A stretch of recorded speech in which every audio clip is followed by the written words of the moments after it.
Happy Father's Day, everybody. Well, the fathers. This is to fathers, stepfathers, and also grandfathers.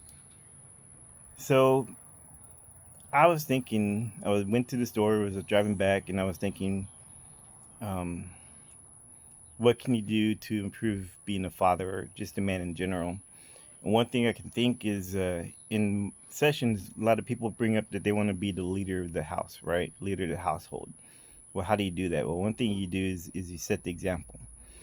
So my mind went to, as a father, we're setting an example for our children, right? Both our sons and daughters. And when you're setting the example for your son, you're showing him how to be a man and how specifically to be a spouse. So the way you treat your spouse in front of your kids will show them an example of what they should be. Now, it doesn't always end up like that. They could do better or do worse.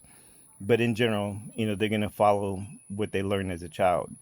So if you're respectful and treat women right and treat your spouse right and show that there are times when you might disagree and you might argue, but um, they also need to see the parts where you make up and you get back and you apologize or whatnot. On the flip side, to your daughter, I think this is the part that we all miss.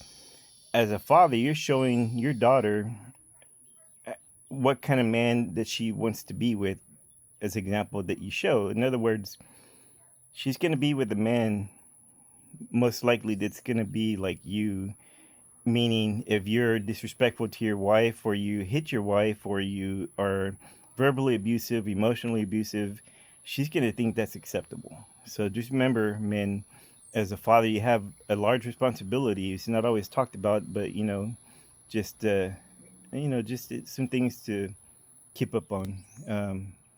Happy Father's Day again, and as always, progress over perfection.